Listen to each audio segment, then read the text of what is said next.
Hi there, Ralph from NoizeBusters. Today I show you how a key tracking EQ works. So let's dive in. What you see here is I have a kick and bass, and on the bass I have an EQ, whereas there's a massive cut here. I do this for demonstration only, so you can see what happens. So I want to cut out frequency at F sharp because the root note is F sharp. And if I open this modulator called relative keep track, then you can,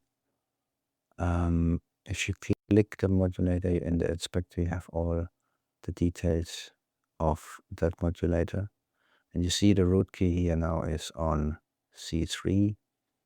I put this down to F sharp. And take the modulator onto the frequency and then type in 64. So now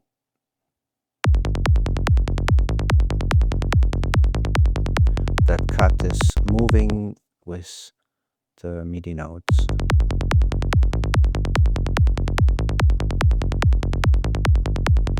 And cuts out the harmonic from that key it just plays.